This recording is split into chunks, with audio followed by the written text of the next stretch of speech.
to our Black Trans Liberation panel. I'm very excited to be here today. So we are expecting a little over 100 participants. So we're about 65 right now in terms of folks who are in attendance. So I'm just going to begin by kind of allowing some of our panelists today to introduce themselves before I go forward and start with our programming. So Merrick, if you don't mind, just kind of introduce yourself and what your role is, where you're representing. That would be wonderful. Thanks, Alex. So I'm Merrick Pilling.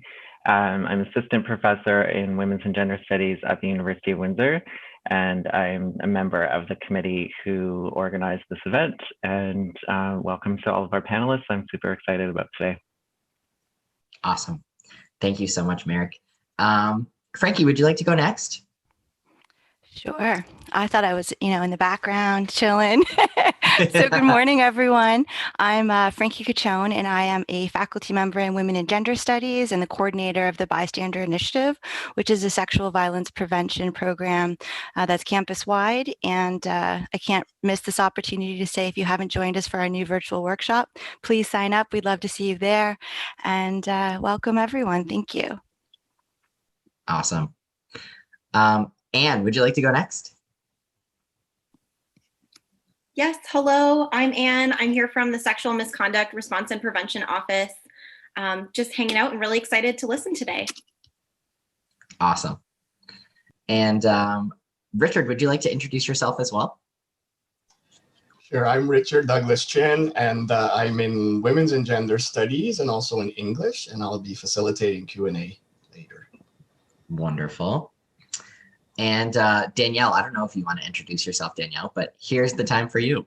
Hi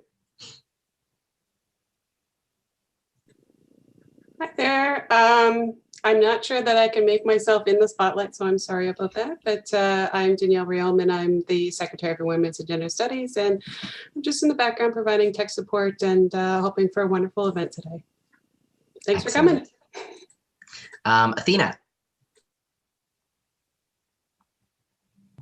Hi, I'm a student of Mr. Pilling, and today I will be introducing Monica Forrester. Wonderful. And last but not least, Sophia. Hi, I'm also a student of Dr. Pilling. I'm also here just to introduce Lazarus as speaker. Beautiful. Okay, so it is about 10:04, so we're going to get started so we don't fall behind our timing. But welcome everyone to our panel on Black Trans Liberation in partnership with We Trans Support, the Office of Human Rights, Equity, and Accessibility at the University of Windsor, and Women and Gender Studies at the University of Windsor. My name is Alexander Reed. I use he, him, his pronouns, and I'm the executive director at We Trans Support. I'm very excited today to be here to dive into this incredibly important topic. So we have several wonderful individuals today who are going to be speaking about their lived and academic experiences surrounding Black trans liberation. And we're so grateful to have Lazarus Letcher and Monica Forrester to be our panelists for today. So just as a reminder, this is a University of Windsor event. And so we're expecting that everyone falls under the Student Code of Conduct, and they'll be held accountable to that code of conduct. So we ask everyone to be respectful in their comments, their questions, and their disagreements when speaking with one another. Also, so we're going to be beginning our session today with Derek Carl Bizzo. So Derek is going to be doing our land acknowledgement. So Derek uses they, them, theirs pronouns, works at the Art Gallery of Windsor as the Special Initiatives Coordinator. They are a queer, non-binary white settler from the province of Prince Edward Island. They labor as a designer, artist, educator, and philosopher living in Windsor, Ontario. Their artistic practice and research is currently focused on identity, relationships, responsibility, ethics, the erotic, history, myth-making, myth-breaking, and conscientization. Turns out I don't know how to say that word. You can help me with that, Derek. Derek graduated from the University of Prince Edward Island with a Bachelor of Arts in Philosophy and Diversity and Social Justice Studies. They're currently studying psychology and visual arts at the University of Windsor, and they live with their wife, Derek, and cat, Eleanor. So without further ado, let me hand it over to Derek to begin with our land acknowledgement. And thank you so much, everyone, for joining us today. Thank you for that lovely reading of my bio, and thank you everyone for being here today. Thank you for inviting me. Full of thanks, and I'd like to start just by formally thanking the organizers for inviting me to deliver this land acknowledgement, to our guest speakers, Monica and Lazarus, for being here today, and to thank everyone who's on this call. It's very exciting that we have such a large group gathered to share in this conversation. Salutations and greetings. So my name is Derek Carl Bizzo. I was born on Prince Edward Island, which is the unceded territory of the Mi'kmaq, and they know the land as Abigwe in their language. While this conversation is happening digitally today, I want to acknowledge that at least myself and many of us here are physically situated on Anishinaabe territory, the territory of the Three Fires Confederacy of the First Nations, comprising of the Ojibwe, the Odawa, and the Potawatomi. Today, the Anishinaabe of the Three Fires Confederacy are represented by Walpole Island First Nation, and we want to state our respect of the historical and ongoing authority of Walpole Island First Nation over their territory. I recognize that this land acknowledgement is a very minor beginning towards the work of reconciliation, and that we are still operating under a colonial system that continues to deny Indigenous peoples their autonomy, sovereignty, and rights to the land. This acknowledgement is standard protocol to acknowledge that we are here as settlers, or myself and other fellow settlers are here as settlers, and to acknowledge that we are here because of a colonial project, and also the compassion of the original peoples who've lived and existed here in their own communities and societies and continue to do so.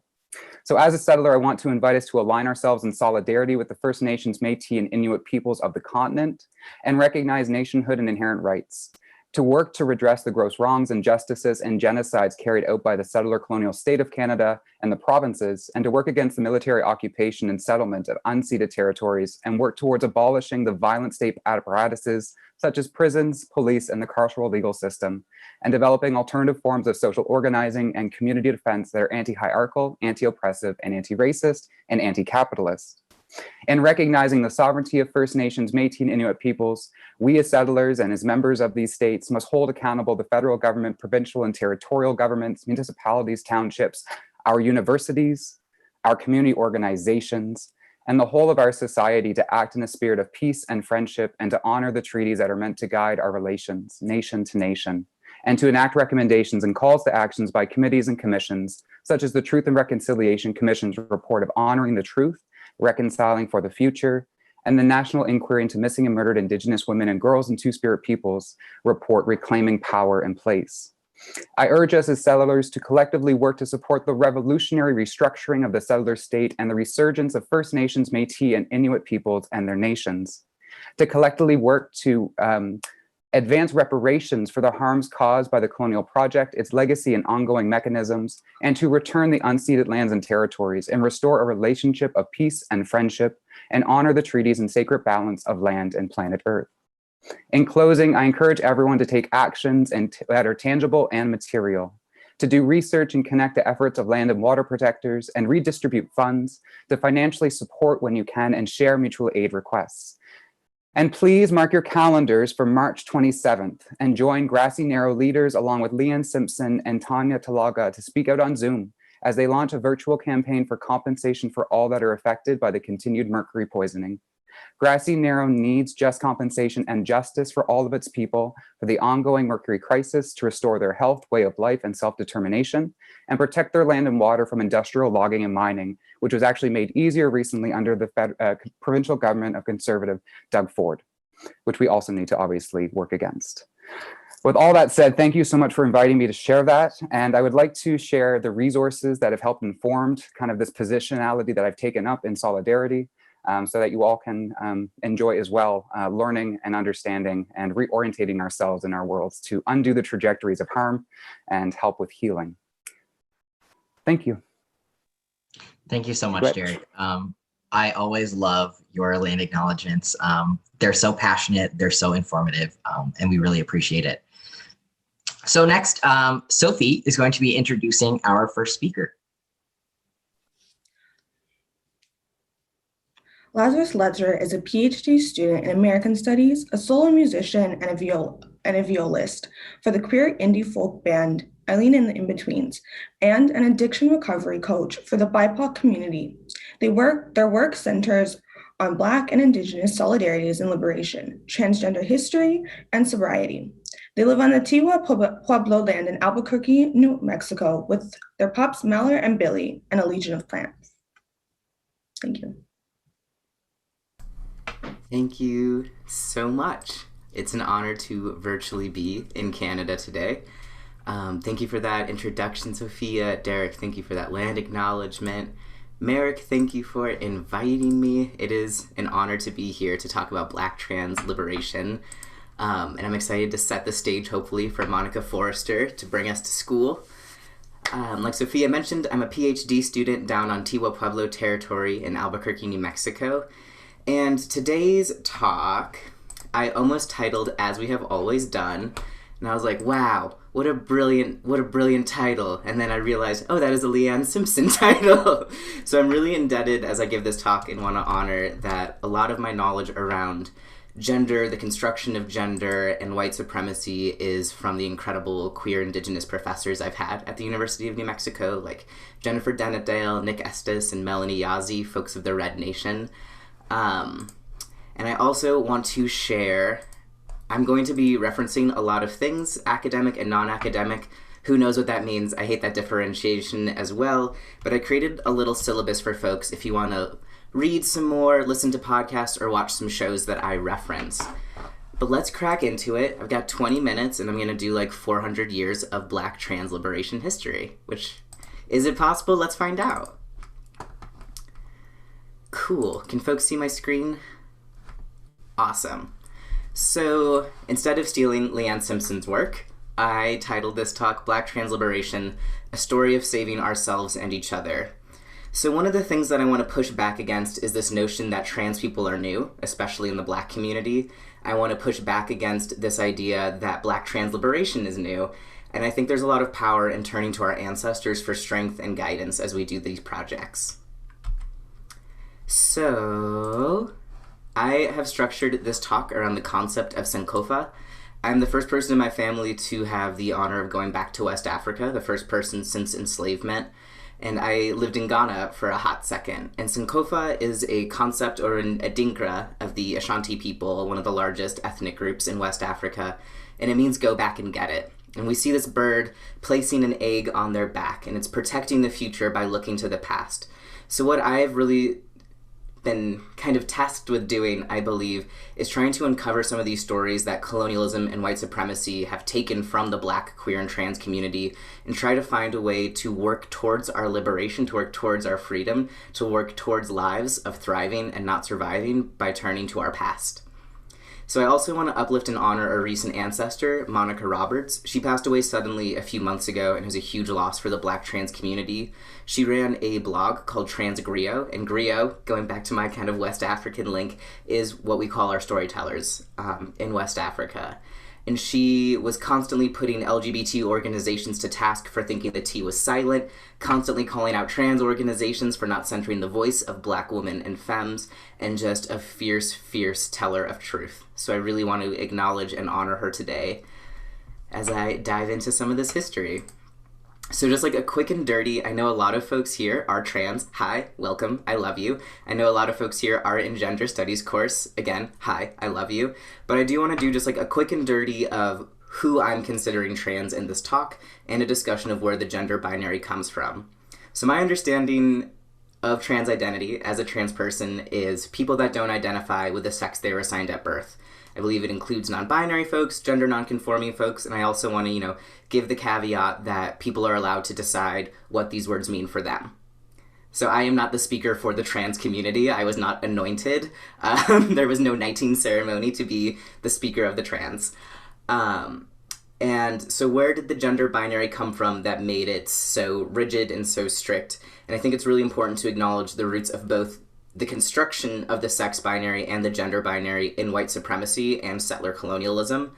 Alakavi Maiden, I shared one of their posts here, is doing a lot of work right now publishing book reports of scientific texts that discuss this construction of the sex binary and how it perfectly coincided with the construction of whiteness, with this belief that colonized bodies, especially Black bodies, were more savage because there was less differentiation between our sexes, between our genders. And so then we had this hyper performativity in Europe and in the colonies of these strict gender roles.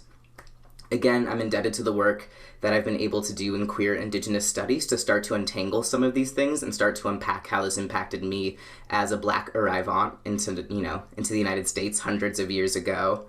And so one of the first tasks that a lot of colonizers did was forcibly erasing this language and killing people that didn't fit their notion of the gender binary. One of the texts I included on that book list I gave you is Bad Indians by Deborah Miranda, who's a two-spirit and lesbian scholar who's done a lot of work about the elimination of hotas, or two-spirit, queer, and trans individuals in her own community in California tribes.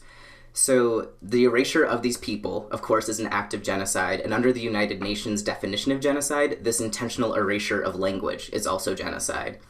So the term two-spirit was developed in Canada decades ago now to be an intentional Indigenous term to fill this colonial gap that is left in a lot of Indigenous communities around gender and sexual identities that the colonizers feared, right? And so I'm arguing that Black folks who lived and loved beyond the binary, because we didn't have the language of queer and trans, so I feel hard, kind of going through history and labeling like that person's trans, that person's queer. I can't speak for the dead. But I think that we have evidence, even though our archives have been erased, that Black people, that the descendants of African people have always lived and loved beyond the binary. And we hear a lot that trans folks are trends. We're super in right now. We're luring the youth to our lifestyle, but we've always been here. People that have transgressed heteronormativity and the gender binary have always existed. And I want to uplift a local ancestor, Wewa. I live on Tiwa Pueblo land. Wewa was a member of the Zuni Pueblo, which is part of the Tewa Pueblos, which is north of me. And she was an incredible potter within the Zuni Pueblo. She is called Amana, which I don't want to translate what that means, but colonizers were terrified of her, and she was a person who had so much power that she was actually an ambassador for all the Pueblos and went to Washington, D.C., and met with President Grover Cleveland to fight on behalf of all of the Pueblos. And it's really interesting, a lot of white gay anthropologists especially, which my entire field is based on pushing back against white gay anthropologists, that's another talk, tried to claim Wewa as a gay man, and that's where we see a lot of the roots of white gay male spirituality, is this reconfiguring of ancestors who had specific names for themselves, like Amana, not gay men, not necessarily trans, definitely upheld by the two-spirit community locally as a hero and as an ancestor, but this rewriting of history by white gays that kind of evacuates indigeneity, which I will not stand for. So why do Africans and the descendants of Africans no longer have this language to describe ourselves? In the Southwest, it's very particular. A lot of the Pueblos and the Dene folks, or the Navajo, are able to retain a lot of the language around gender and sexuality. Like in Dene, Deneta, there's the Nedle. So that part of that is the intentional tribal and cultural erasure that happened on American plantations. One of my biggest pet peeves, and I have many, is people asking me what country are your ancestors from? Or what's your tribe? I have none. I am a child of the diaspora, and American plantations were intentionally mixed to erase any cultural or tribal identity. Enslaved Africans, when they arrived on this shore, were typically branded and baptized in the same plunge into the ocean, and then separated by tribe, so that when they arrived on American plantations, the language would die out within about a generation. So a lot of the uprisings that we do see in the American South were led by folks who were more recent arrivals and were not separated by tribe. So they were able to communicate with each other and band together to fight back. There's a really moving scene in the film Roots where you see people in the belly of the ship trying to figure out who is from their ethnic group and trying to communicate and coordinate. But that's one of the more wicked aspects of American slavery that's often overlooked, is this intentional cultural erasure.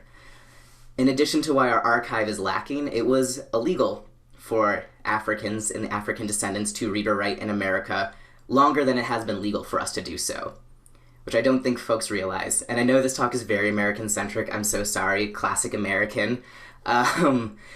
But it's something that's really overlooked, and people keep saying, like, slavery was so long ago, get over it. And, like, you know, segregation was so long ago, get over it. But when we look at the long scope of things and the fact that it's been illegal longer than it's been legal for Black folks to write in this country is very telling.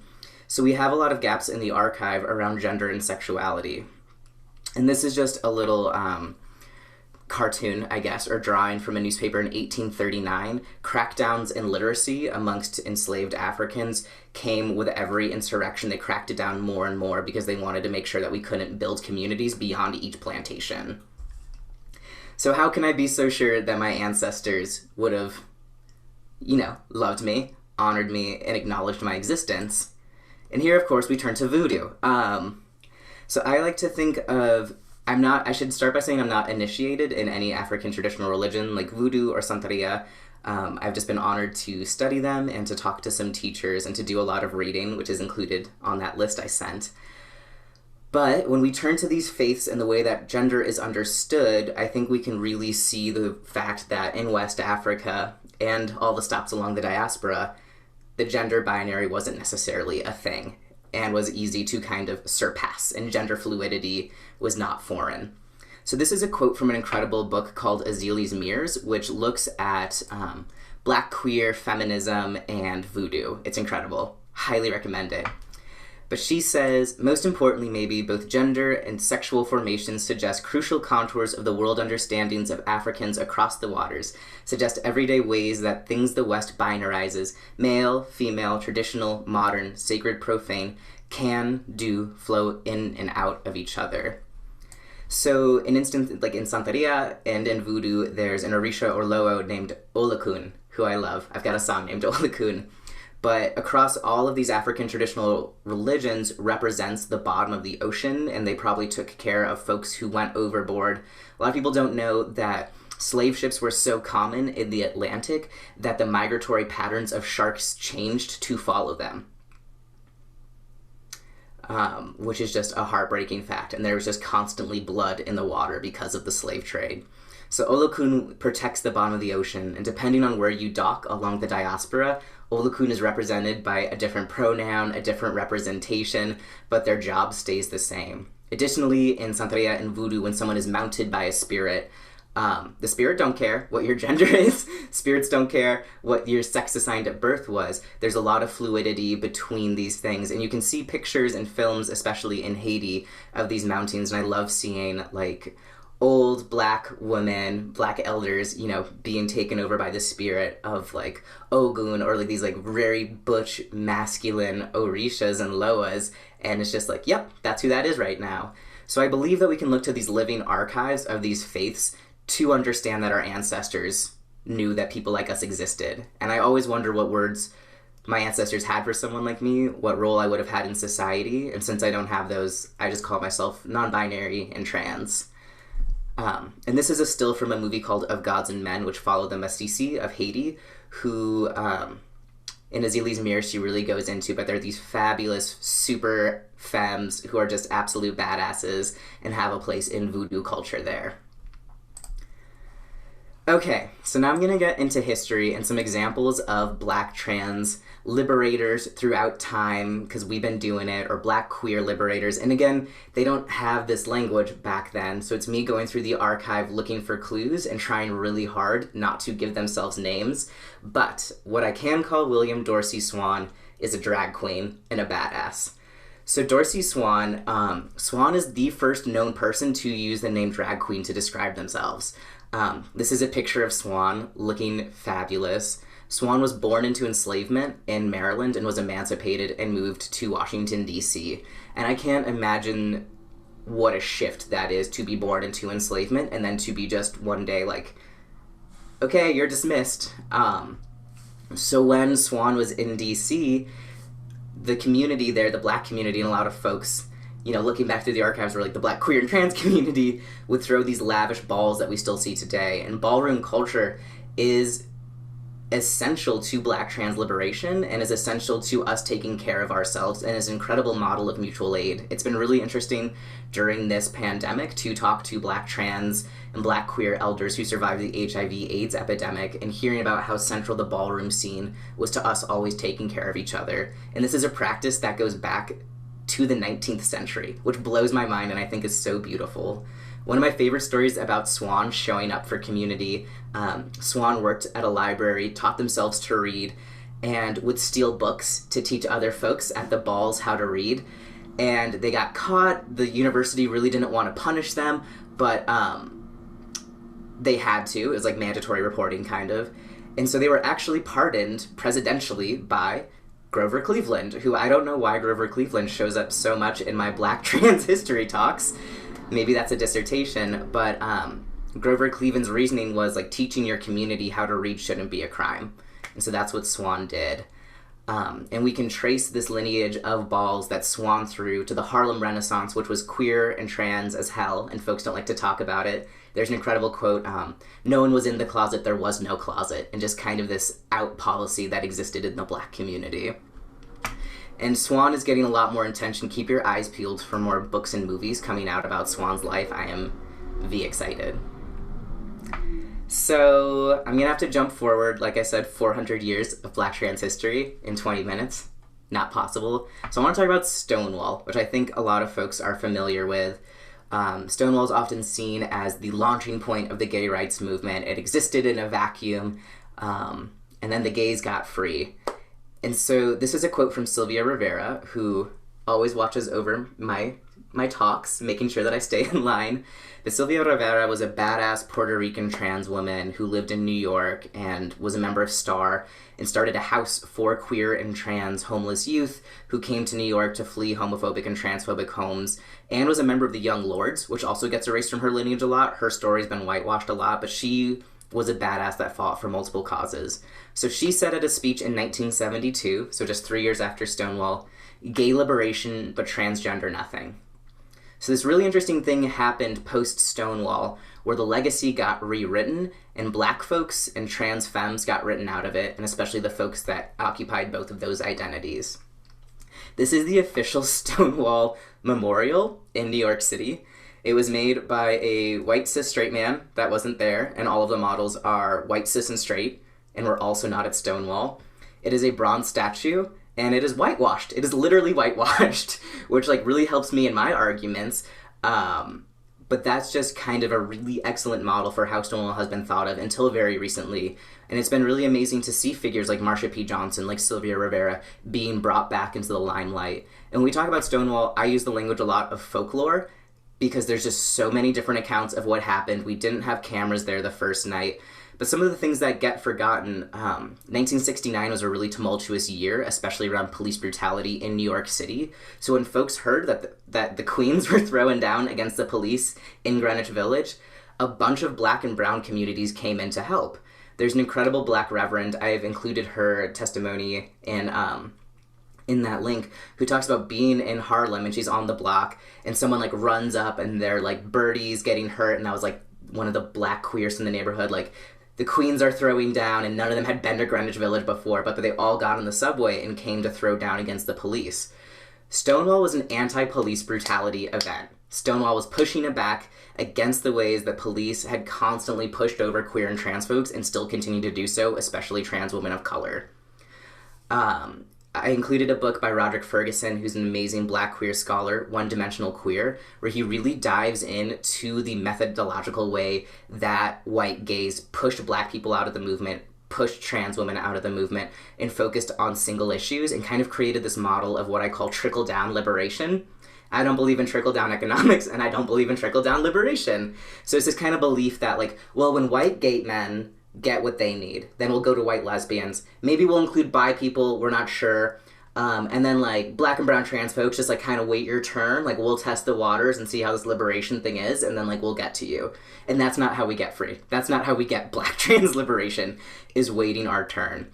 And people like Marsha and Sylvia knew that. So this speech, where this quote came from, Sylvia had to force her way onto the stage. By this point, just 3 years after Stonewall, trans women and drag queens were not allowed to participate in the official Pride March, which blows my mind. People who were at Stonewall were not allowed to participate in the events commemorating Stonewall. So this is where we start to see the schisms that we're still trying to repair in LGBT organizing that still thinks the T is silent. And I'm looking at the Human Rights Campaign as I say that. So I want to touch briefly on ballroom culture and ways that we see it today. Pose, watch it if you haven't. It makes my heart so happy, like as a Black trans historian, just like nerding out over all of the things that they've done so well. And one of the things they've done really well is demonstrating the way that houses are an aspect of mutual aid and that keeping each other alive and trying to move towards this thriving model is part of Black trans liberation. And part of Black trans liberation is taking care of each other. So this is a scene demonstrating an ACT UP die-in that actually happened in one of the largest Catholic dioceses. And I want to touch on the way to that all of the Black, trans, and queer elders that we lost to the HIV/AIDS epidemic, that's kind of what's aided this myth that trans people are new, and especially Black trans people are new. It's because we lost a whole generation, essentially. And I want folks to acknowledge that, and I'm really tired of folks who are around my parents' age being like, well, I don't know any trans people my age, and that's often because they didn't make it. This is a still from Paris is Burning, which is a major film that was a lot of people's first introduction to the ball scene. I know it was mine. I want to acknowledge that the film was made by a white woman, and a lot of folks who were featured in it have come forward and did not appreciate how they were depicted, but I think it's still an interesting snapshot of the movement, and even though it's not necessarily how the community wanted to represent themselves, the mutual aid and the taking care of each other is absolutely unignorable in this film. Bell Hooks has a really great chapter talking about Paris is Burning in her book Black Looks that I encourage folks to check out. And so, the transgender tipping point. We made it. Laverne Cox was on Netflix. Black trans liberation secured. So that's not how it works. Visibility is not the same thing as liberation. Visibility is not freedom. Visibility is actually a double-edged sword. So in 2014, it was declared, trans folks have taken over. Congratulations. And every year since then has still been the deadliest year on record for the trans community in the United States, and I'm sure it's probably the same in Canada, but especially for Black trans women and femmes. I did my master's thesis on Trans Day of Remembrance, which is a day held in November every year where we commemorate the lives lost to transphobic violence. And one of the things I noticed in a lot of, especially LGBT organizations, kind of celebrations of this event was the centering on just the single axis of trans identity and not acknowledging the fact that 80% to 95% of the names we read every year are Black women and femmes.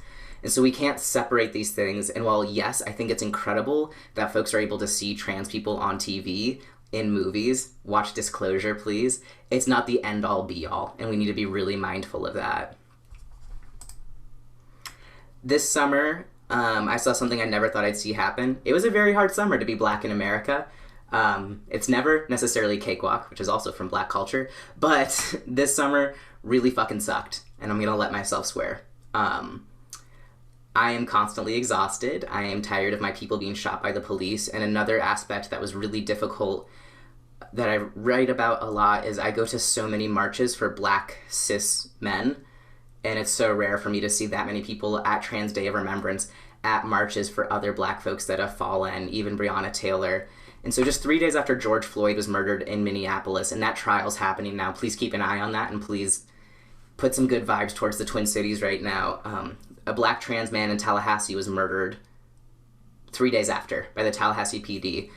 And it was really fascinating to me going to these Black Lives Matter protests and looking around trying to see signs that had Tony McDade's name on it, or Nina Pop, or any of the many Black trans femmes we lost this summer. And people forget that Black Lives Matter was established by 3 women, 2 of them queer, and it is intentionally deeply intersectional, and it's just really telling that we still only hit the streets for Black cis men. But this summer in New York City and LA, tens of thousands of people took the streets solely to say Black trans lives matter. And I still have not processed this. It's not something I thought I'd see in my lifetime, but I do see this as a good sign at moving towards Black liberation, is that Black trans liberation is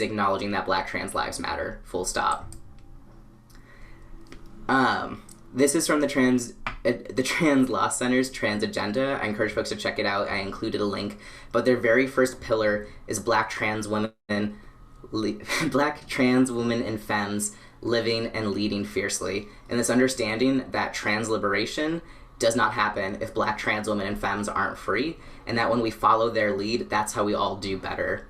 Patrisse Cullors, who's one of the founders of Black Lives Matter, uses this language of bubble up liberation as opposed to trickle down, and this notion that we start in our communities, we start with our own crews, and we start by centering those who are the most impacted.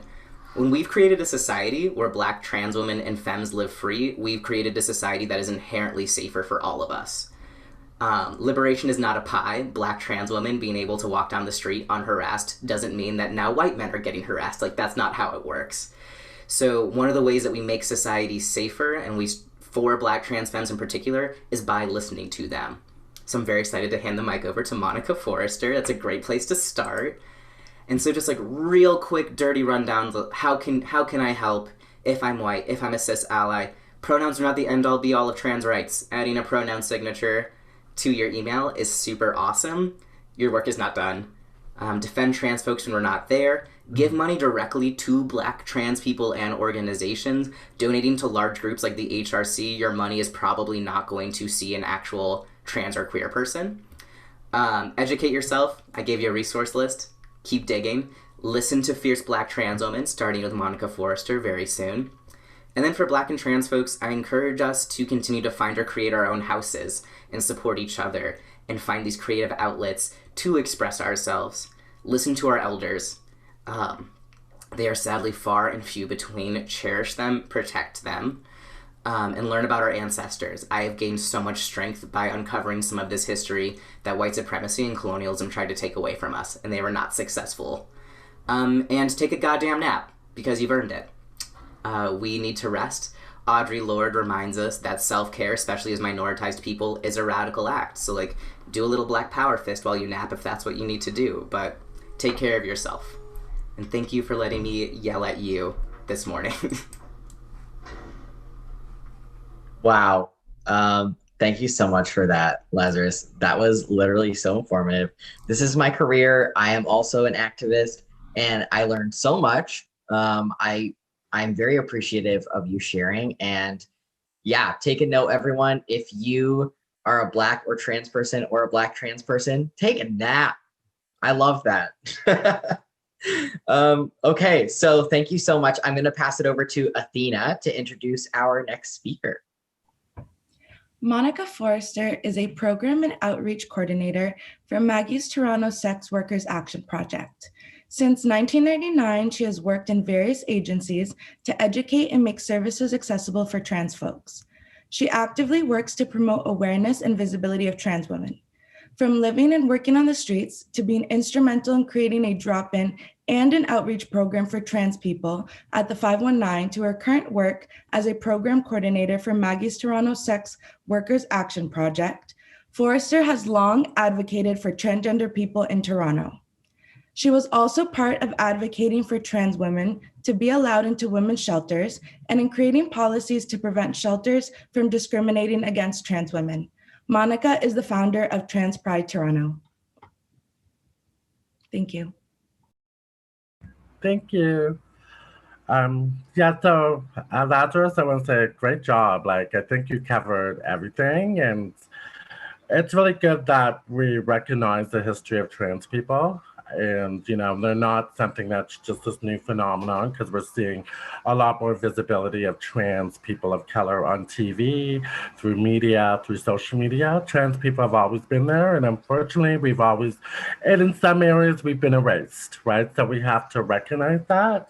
And trans people, Black trans people, and Black people in general have always been they've always been the lead of human rights and trans rights and queer rights, right? And like you said, Lazarus, we're always erased from those things, right? So it's great that we have Google now. We have a lot of resources to really research, to research like Stonewall, which is you know what I mean? Right there tells you a lot about the liberation of queer folks and how trans people were raised through that whole process in so many different ways. But also our human rights. When we look at our human rights, it was 2019 that we actually were included in the Human Rights Charter, right? So what does that say about trans people in general or gender expression? So once again, I'm Monica Forrester. Hi, Annie, bonjour. I'm a biracial trans woman of color. So I have Indigenous ancestry and Black ancestry. Born in Toronto, raised all over the place. I was in foster care for most of my childhood. But I resided in Toronto when I knew I had to leave the country and find, I've always knew I was trans from a very young age, and I was always allowed to express that, that gender my femininity growing up.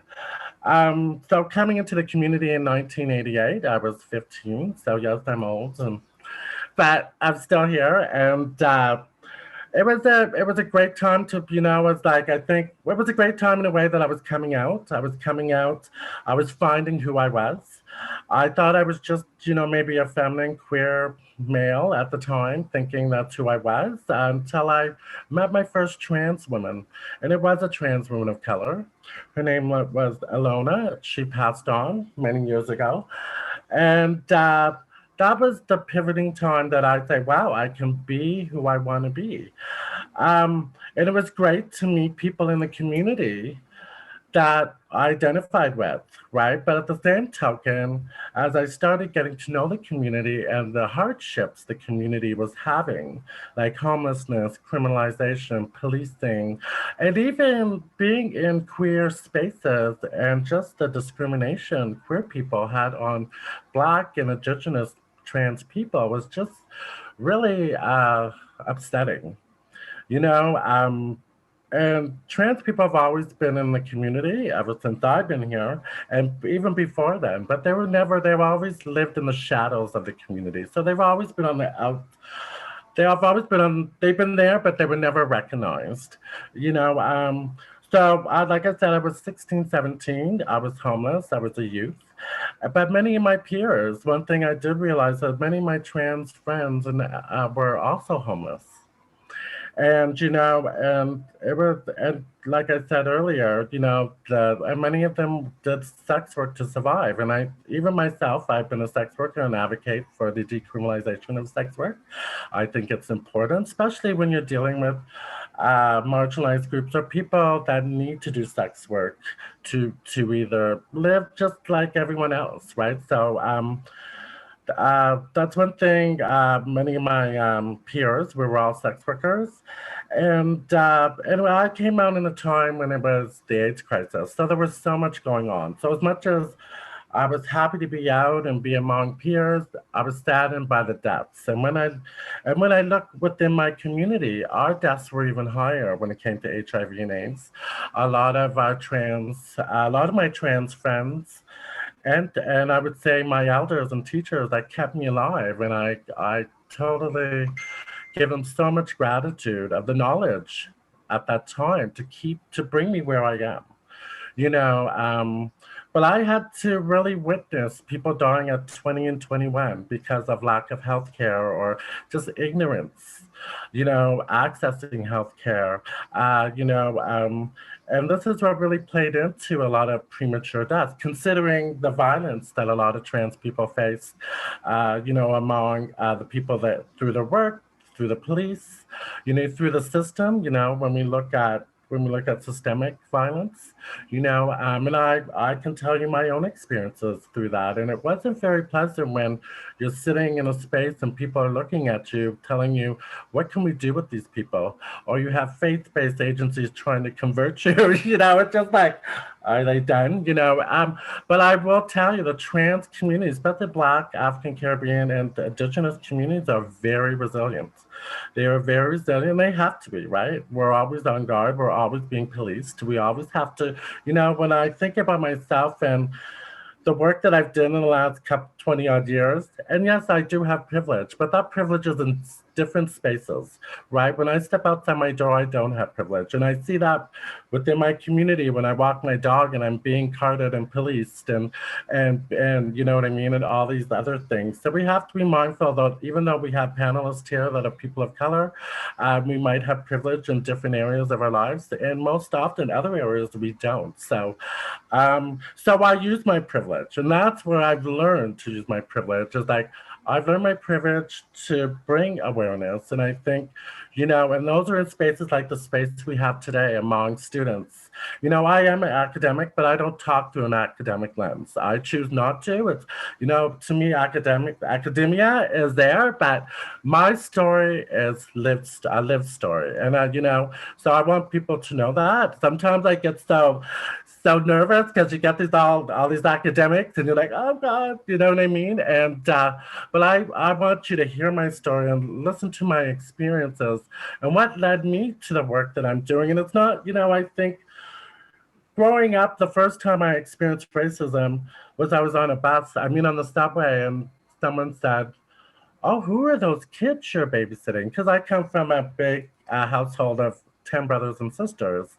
You know what I mean? So, and very a lot of queers in my family too. So that's good. But that was the first time I really experienced racism. Like I internalized, I was like around 6 or 7. I don't know if I would identify it as racism, but I knew I was different. And I knew people looked at me differently. So I think at that moment,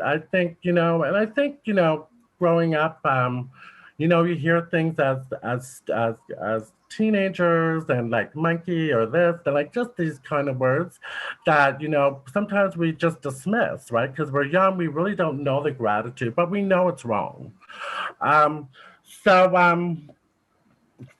once again, 1998, I seen a calling for me to be an outreach worker, the first ever trans Black outreach worker in Toronto, and I jumped on that. I felt this was my moment to not only be able to connect with community, give them the resources they needed, but to empower community. At the first time, I felt like we were actually being acknowledged for who we were. You know, so me and Mir Soleil, she's also from Montreal, a well-known advocate in the community. We grassrooted the Meal Trans program at the 519. And so we had like a space for trans women to actually feel safe and comfortable, and we can engage and have a space to call our own. Even though it's just a meal program, it was great. You know, I really seen a shift.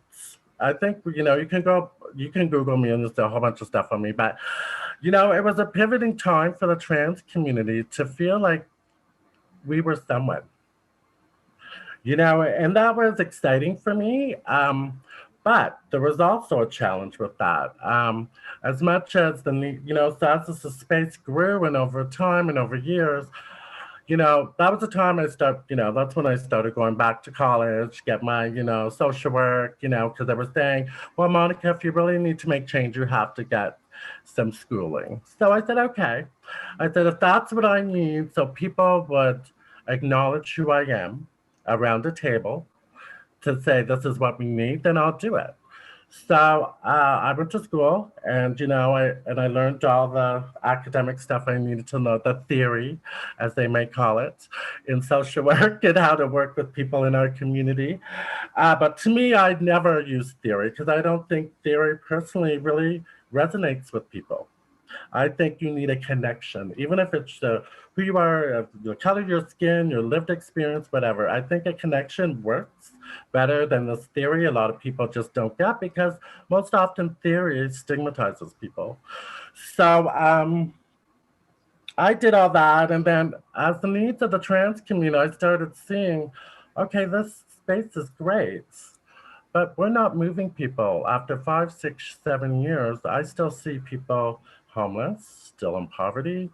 You know, it's great that we have this program, but why isn't anyone moving to things that everyone else has, like housing, employment, education. So, you know, me being the big mouth, I advocated on my community. And unfortunately, people don't want to hear Black women or Black trans people talk about what community needs. We should be deserving of what we get, and that's something I get all choked up, but that's something I really see a lot, that just because there's a space and they give us a space, that we should be deserving, regardless if it's not really moving us. And that really bothered me. You know what I mean? And then we get agencies and places capitalizing on funding that takes away from grassroots agencies like myself that really can use that funding, that's really doing the work to really move people.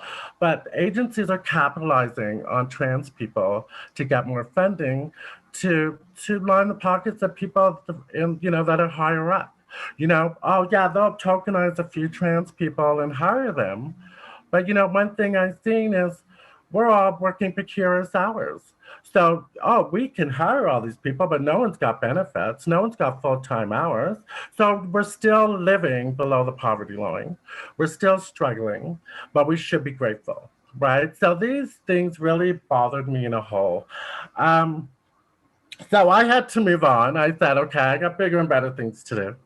So I started moving on to mainstream. I think it was really important to bring in awareness because I've worked in Five House and Justice for Teens and Fred Victor and Mainstay Housing. And I worked in every different area of community services like mental health, everything, youth, and Black Cap in Toronto to bring in awareness, but bring in visibility. Because I really think when I was working in those agencies, it was so ironic that a lot of clients or even people there said, "Oh, are you a client?"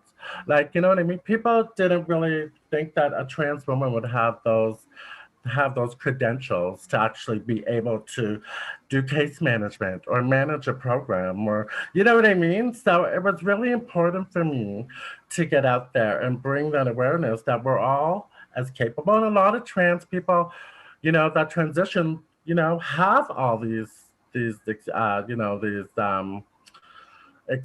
job experiences or credentials or, you know what I mean, or schooling, which we lose sometimes because of transition, So that was really important to me to bring that visibility and to bring more people into services. I think, we can all say we're LGBTQ2S, non-binary and others inclusive.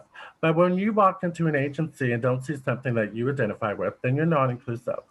When you don't see programs related to certain groups of people, then you're not inclusive. And I hate when people just loosely throw that term around, that we're inclusive, but there's nothing there when I walk in that door. You know what I mean? And that needs to change. I'm tired. I will call people out, I'll call people out it in a very nice way, but it's really important that we call people on that, especially trans people of color or people in general. It's really important. So, like I said, I come from the sex work community. At the time, it was important for me to do sex work. But it was survival sex for me. But it allowed me to transition, it allowed me to go back to school. I paid for all my tuition through sex work. It allowed me to live comfortably like everyone else, and it actually allowed me to really recognize that people loved me for who I was when I was hearing from society that I'm not lovable. My body was weird and you know what I mean? But there were people that actually, and when people say, how could you, but you know what? I learned to love my body through sex work. And I learned that other people loved my body. And other people love me, but Cunningham Mountain love me. And we're really working hard with a lot of people like Janet Mock and Laverne Cox and all these celebrities that are out there bringing awareness. But we got to remember they have privilege, right? So when we have privilege, you can have those things. But when you have no privilege, it's different, right? So, but I'm not saying it's not a bad thing. I think it's great. When I see Laverne Cox on the Time magazine, like, what? All the phones were buzzing and the radio stations were, Monica, what do you think about this? And I think it's great. I really think it's great that we're in a time now that we're being recognized, right? Things changing very slowly, but as we look at numbers of trans people, especially Black, African Caribbean trans women and Latinx trans women dying daily, they're being murdered daily in America. You know what I mean? And trans women of color here in Toronto, we just had 3 deaths of trans women in the last 2 months. You know what I mean? And they could have been preventable. You know what I mean? But, trans women of color always experience some sort of violence. You know what I mean? And if it's not within the places they work or the places they hang out or the police that, violently treat us or, the violence is something that's ongoing. The pivoting moment for me was the Laura Wells. When the Laura Wells, a community member, a trans woman of color, went missing, and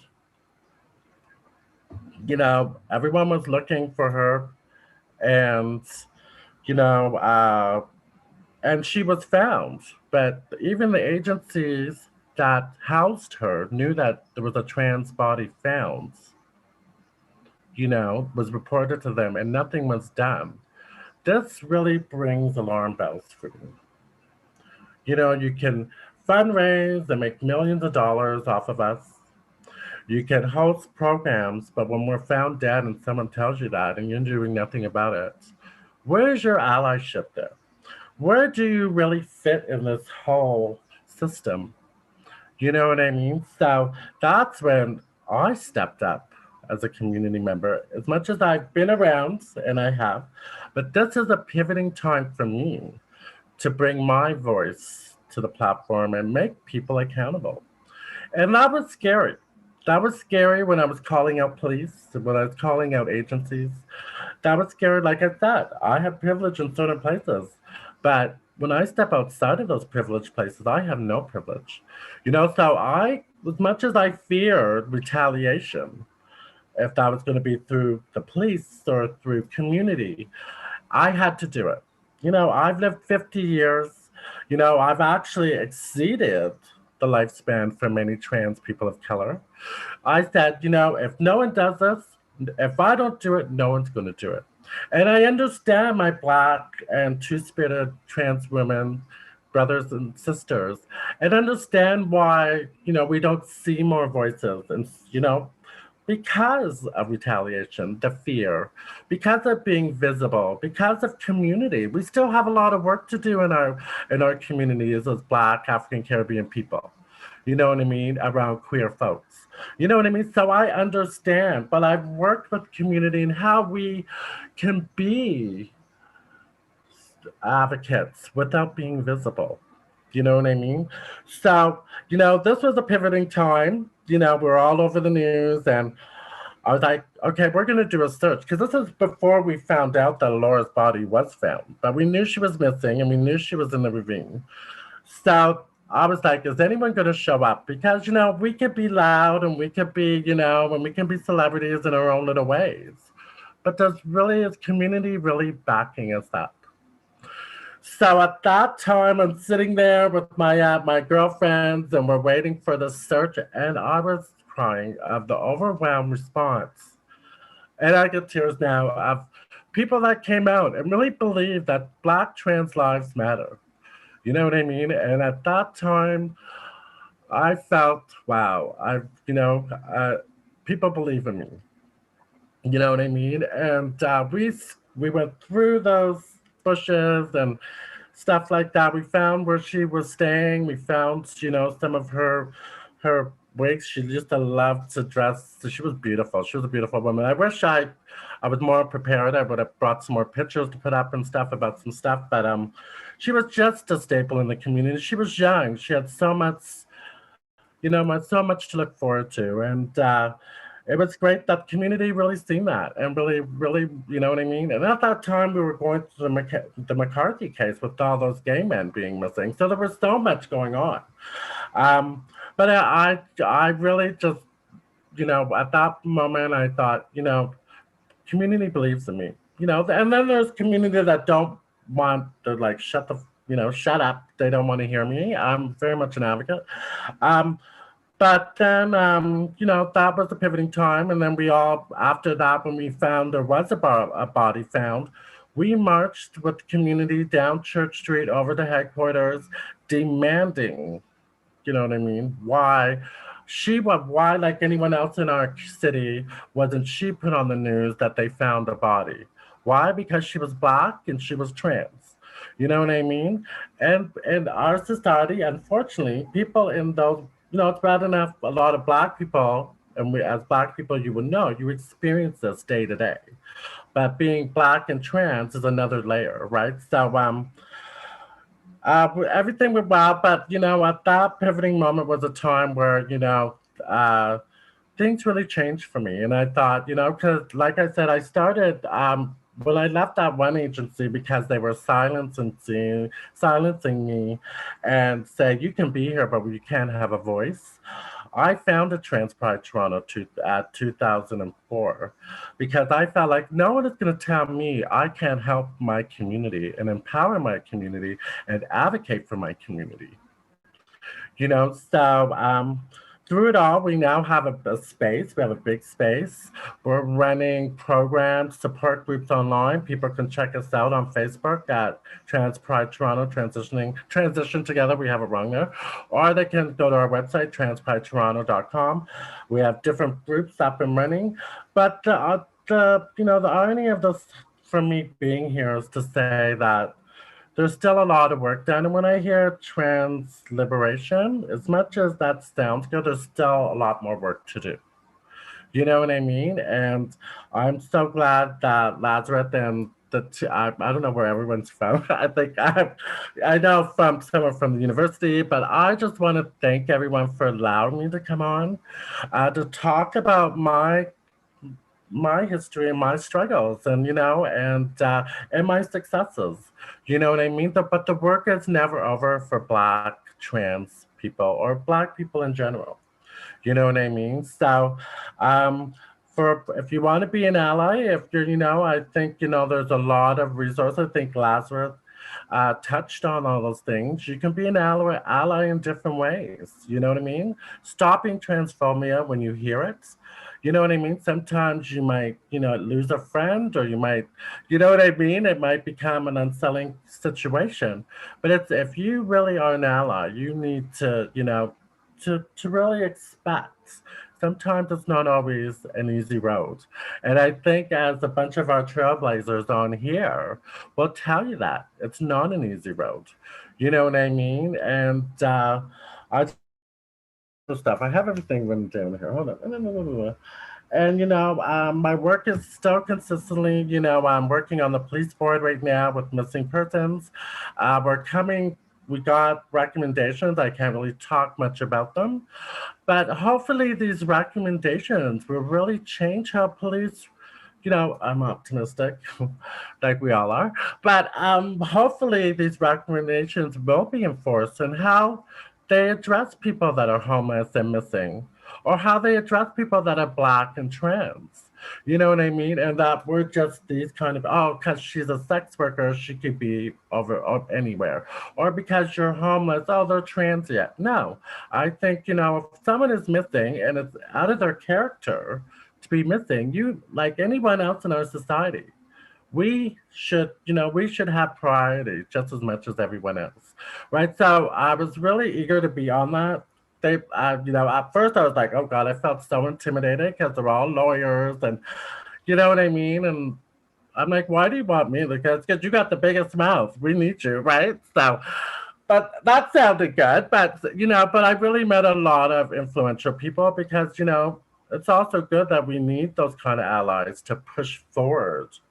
You know what I mean? Some of the work that we're doing. And, as people of color, and we all know, sometimes it takes forever for people to hear our voices.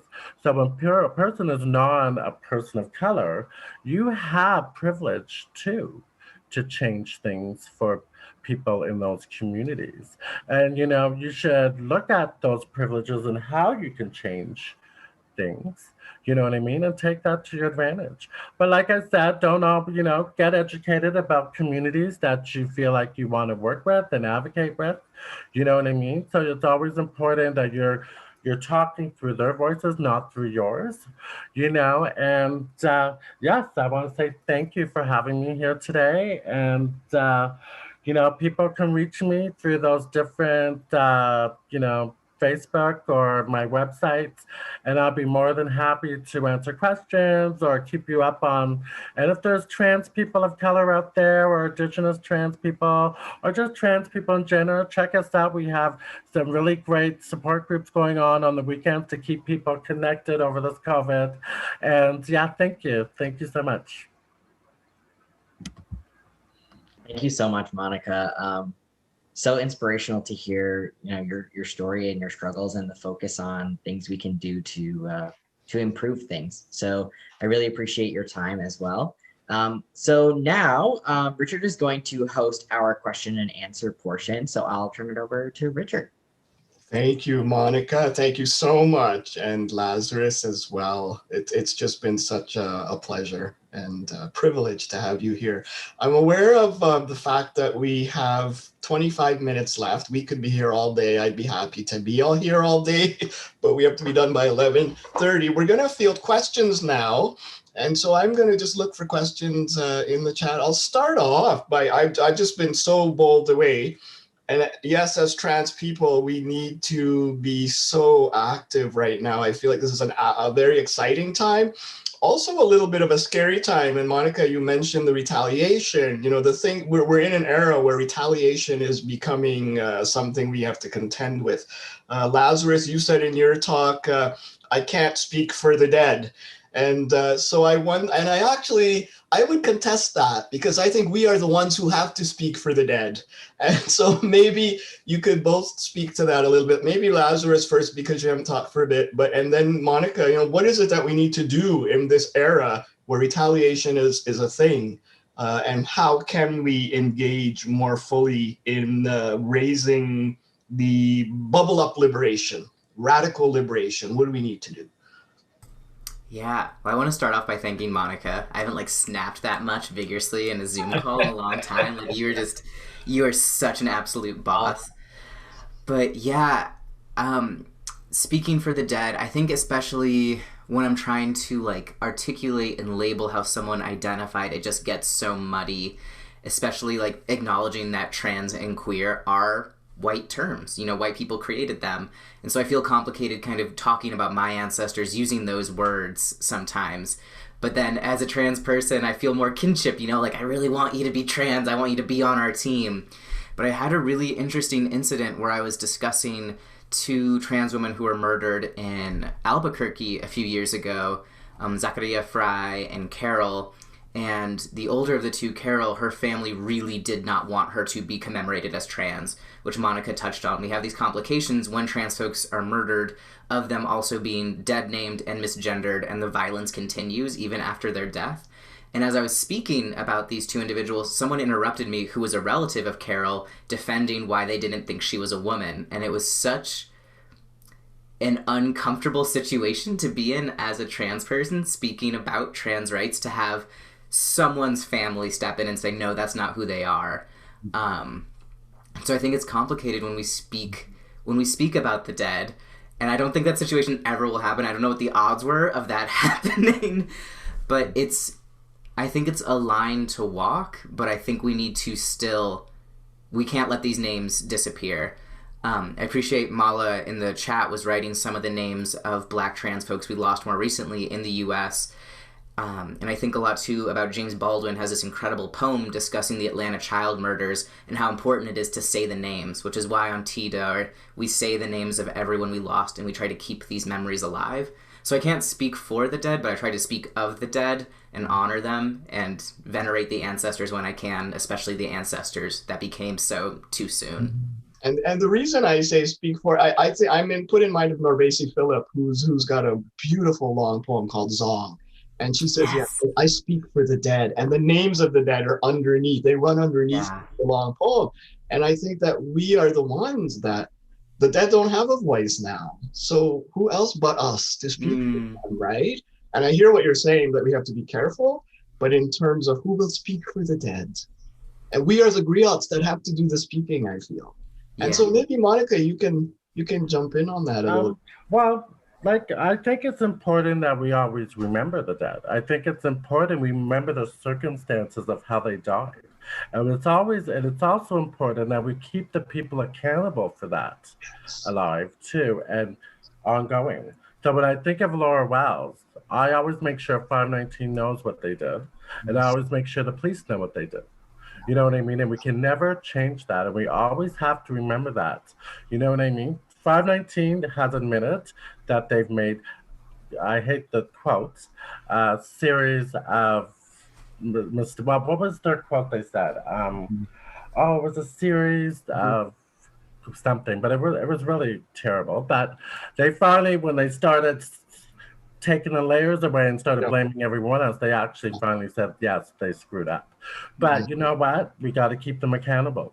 We have to make sure, if you're saying you're going to do something for the community, we're going to, and so they've really stepped up and I'm on their toes, you know what I mean? But, and the police, we have to keep them accountable. As just because they say sorry is something we hear all the time. And sorry don't mean shit. Sorry, guys, but sorry don't mean shit anymore.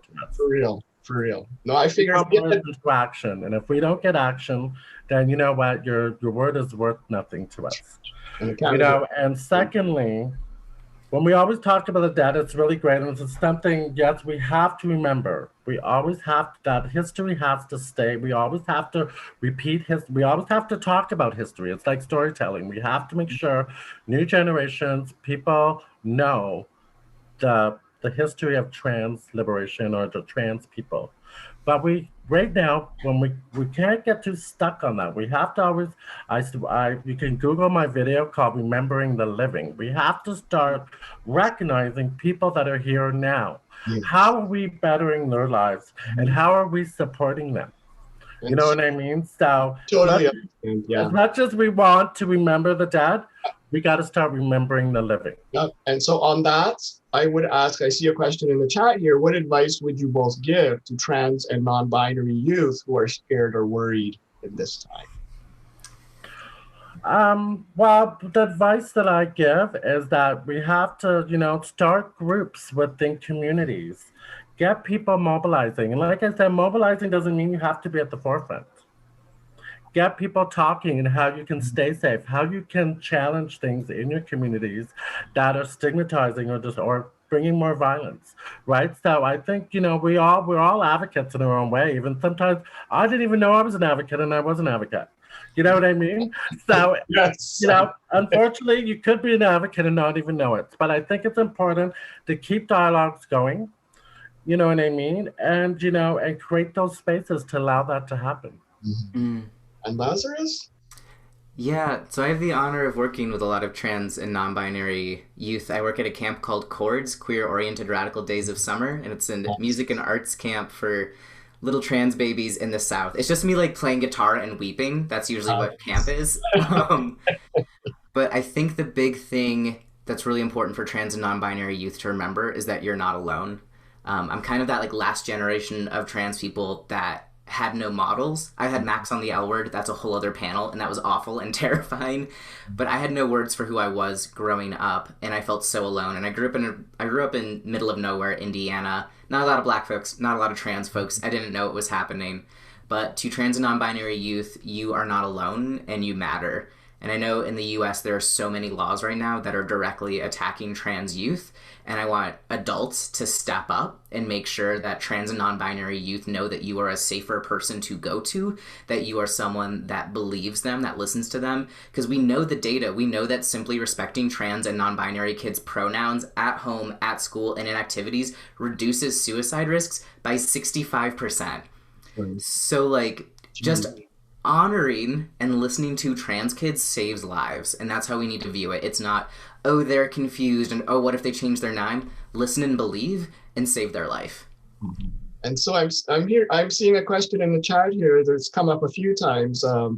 I would like to reflect on my privilege and use it for activism. Do you have some ideas on how I can go about this? And I think this might be coming from white and or cis people who would like to know what can they do to advance trans BIPOC activism. And Monica, do you want to just chip in on that? Well, like I said before through my speech, if you have privilege and you're cis, You know what I mean? There's a lot of start going to events. You know what I mean? I know a lot of universities have online events. You know, connect with. I think there's also a lot of good resources online about how to be a good ally. I use it for a lot of my presentations. Like I said, if you want to email me, I can give you all that information. Um, I think, you know, just know where if you have that privilege and you want to be an ally, I think, you know, you can, you know, really think about where do you fit in that big piece. You know what I mean? Around advocating or allyship. I think, you know, first you got to figure that out.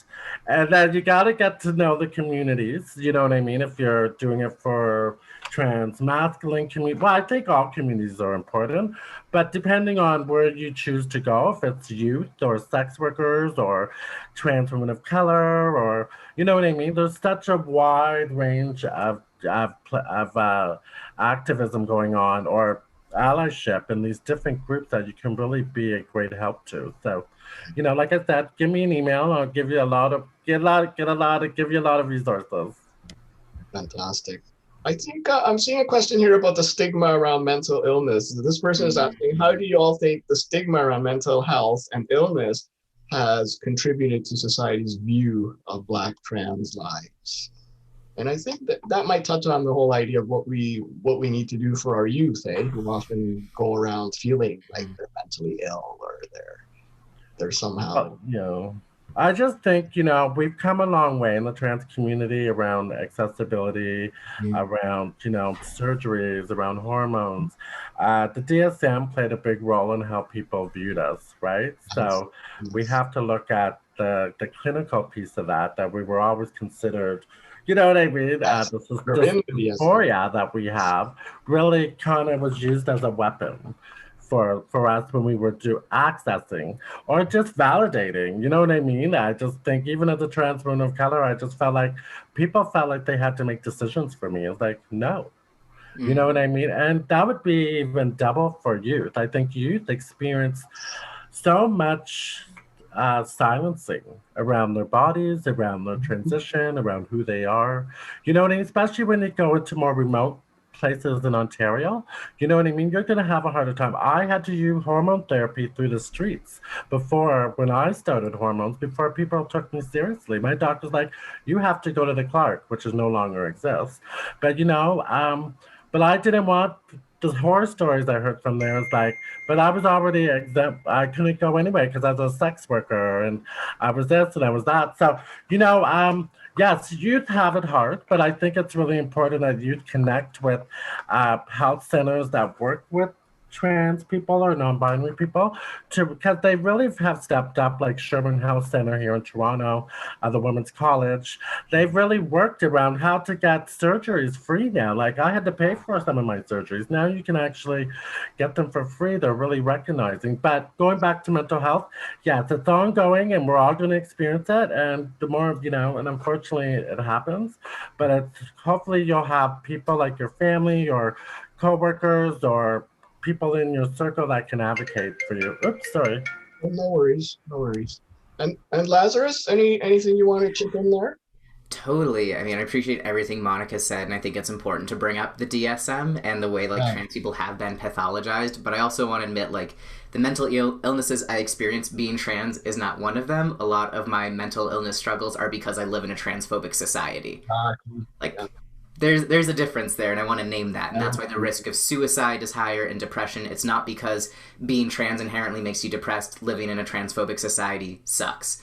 That being said, I think in the Black community or in the African American community, that's the one I can speak to, there is some mental health stigma. And it was a really big deal when I went to therapy and talked about my family's business in another arena. But now everyone in my family has as well. And, you know, therapy is not a white person thing. Seeking wellness is not just for white people. And, you know, in the US, access is a huge issue. Hearing about Canada's healthcare system, if anyone watching wants to marry me, that's fine, let me know. But I work in the in addiction recovery, specifically for the BIPOC community and for the trans community. And when I got sober, I couldn't go to rehab as a trans person in the United States. I had the shakes, and I was calling rehab centers, and they're just like, yeah, we just need your insurance information. And I'm like, where can I sleep? How does rooming work for a non-binary person? And even the ones that said that they're LGBT friendly admitted, like, we don't know what that is. We just need your insurance information. And so I knew those wouldn't be safer spaces for me. So I just, I went cold turkey at home, which is super dangerous because they were not prepared to take care of a trans person. Mm-hmm. So Dean Spade, who's an incredible trans legal scholar, calls this administrative violence, and a lot of inpatient services, especially mental health services, are divided on that gender binary and don't think about non-binary folks, don't think about folks that fit neatly into boxes. And so those services are often more harmful to us than they are helpful. And never mind, not to never mind, of course, but I'm also thinking, how is this complicated by the fact that you are Indigenous and Black as well? So when you incorporate indigeneity and Blackness into that equation, what are some of the complications that you maybe both have experienced in your lives? Wow. Oops, you're muted, Monica. I know, just to follow up with what Lazarus said, as a trans woman that's been very vocal, I think Black people that have been vocal about equality or what they deserve, we've always looked at as having mental health. We can't speak up without people thinking that we're going crazy. You know what I mean? We're always dismissed because, we're even, we don't even, I think, for myself, I just have a voice, and people just are very frightened about anyone that wants to liberate a community or themselves. I think when we stand up for who we are, that fears a lot of people, and that's really upsetting to me, that people fear trans people. Yeah. You know what I mean? That I work in many spaces, and I experience how people feel inferior of the trans person's voice. It's like it bothers them that, we don't fit. Well, we're starting to fit in those things because we're seeing a lot of us around. But people are struggling with that because of this binary colonial kind of system that we live in. It really does not include trans or non-binary people. So, so we're always supposed to be on the side there. We're supposed to look pretty, and we're supposed to be quiet, and we're supposed to agree all the time. But when we say something, that's when people are like, oh no, what should we do, right? So, yes. And then we get labeled, then the labels start coming. So, so we have to really dismiss a lot of those things, and we got to bring a bigger voice for our presence and have more platforms to really encourage our communities to stand up, and depending on how that looks like. And you both addressed erasure and the way that the erasure is constant and ongoing. So we can say something today, and by tomorrow it's forgotten about. Yeah. So I think that it's so important for us to be continually speaking out in very loud voices. When you were talking, Monica, you mentioned about just the voice, and I thought about Black cis women have a hard time being heard and respected. And then so when you put trans on top of that, you have again, you're muted. I totally get it. Like when the first Me Too movement I went to, I was the only trans woman of color there. Mm-hmm. And I was among a whole bunch of women, and they were just looking at me like I was crazy. I swear to God.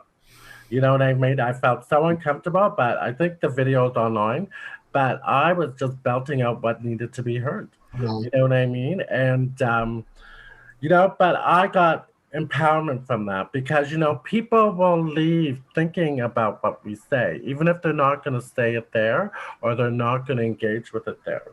Okay. So we need to leave an impression, a dent wherever we go. So people, like I always say when I applied for jobs, I didn't get that job, but at least I know they're going to sit around each other and say, wow, I know, there are educated trans women, and the next one that applies may get that job. Right? So we have to keep on going and making sure, even though we might not have that opportunity, we're getting the ball rolling for discussion and change, right? So I always believe in that. We have about 5 minutes left, and I'm looking at a question here about policy. Maybe Lazarus, you can speak to it a little. Can you talk about specific policies, legal, education, healthcare, any sector at all that you would like to see changed and implemented so that we can make trans and non-binary people, and I would add to that Indigenous, Black people safer? Oh goodness, where to start? I know, right? Anywhere you like. I'm in America, so I think with abolishing the nation state, that's a great place to start. But I know it's going to take. That's kind of big. Yeah, it's kind of big. But I can speak locally on Tiwa Pueblo land in New Mexico, Tiwa and Tewa Pueblo. One thing we're fighting for right now is to legally change your name. As a trans person, you have to publicly out yourself in a newspaper. And I know that's the case in a lot of places, but it's really bad in New Mexico, and it's unfortunate. Like, you can find my dead name pretty easily online. It's archived forever, and it's playing into this myth of trans criminality. So I had to make a court appearance to change my name, and they were asked, like, are you doing this to avoid debt or for nefarious purposes? And I was like, well, I do have student loans, and I didn't think about that until now, but maybe. And so, like, I had to appear in court like a criminal in order to fight for my name change, and I had to have it publicly out there, so the public had 2 weeks to challenge it as well, if someone came across it in the newspaper. So that's one that I think would make a huge difference. And I know there's been a lot of fight to get third gender markers, like an X for non-binary folks. As a Black trans person, I'm not changing my gender marker because what's always in the back of my mind is getting arrested at a protest and which jail am I going to end up at. That's right. Yeah, that's a good consideration. Yeah, so I would love to see the end of just gender markers, period, because honestly they exist on licenses in the U.S. to just figure out what to put us in. Yes.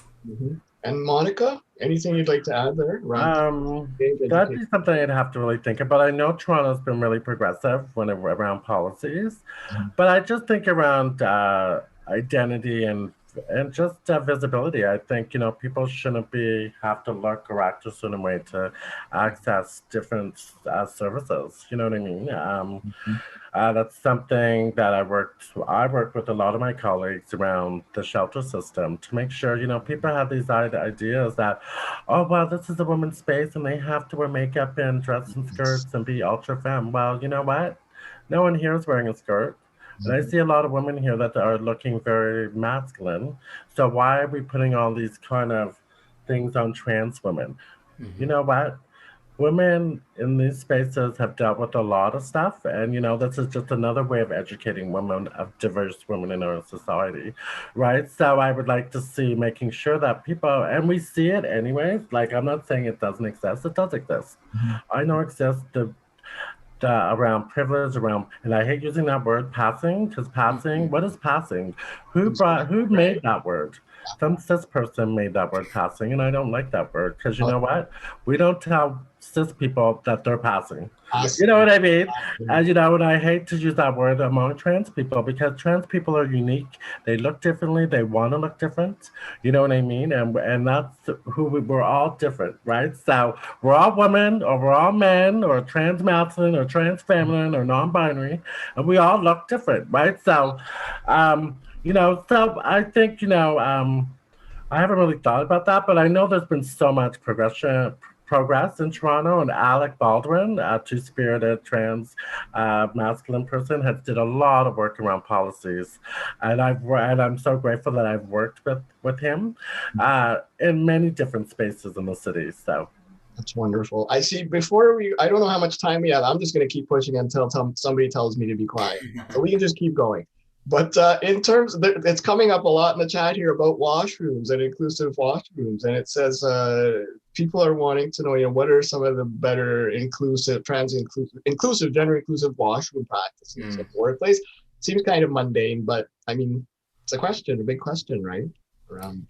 Yeah, all single stall bathrooms should just be universal bathrooms. And when my band goes on tour, we have signs that we take with us on tour that we put on even multi-stall restrooms that are just this bathroom's been liberated from the gender binary by Eileen and the In-Betweens, and then list how many toilets and how many urinals. And I've been to so many like queer and trans conferences and events that do that, and no one loses any sleep, and people are like, oh, the lines are shorter. Like we even played at a church, and we did that, and they were really worried about it. And then after the show, they were like, oh, we're actually just gonna change this. Like this just, things went smoother, and like no one freaked out. Like if you're worried about what someone's doing in the bathroom, you're a creep. You're a creep. Like that's Right? just full stop. But yeah, and again, like bathrooms are not the end all be all of trans liberation at all, but it definitely makes things safer. And there's an app called Refuge Restroom as well, where people can geotag single stall bathrooms, universal bathrooms, or gender neutral bathrooms around their city. And that's like a really easy ally thing you can do, is when you're like at a cafe and you notice they have gender neutral bathrooms, just tag it. Because I know when I'm on tour and I'm trying to pee, it's like, where can I go? That's okay. Right? Peeing becomes a very important issue for us as trans people, right? Yeah. I have to make this the last question. I'm getting a signal from Merrick. So I'm just going to say for now, thank you both so much for being here. And like I say, I could continue to talk all day. It's just hello.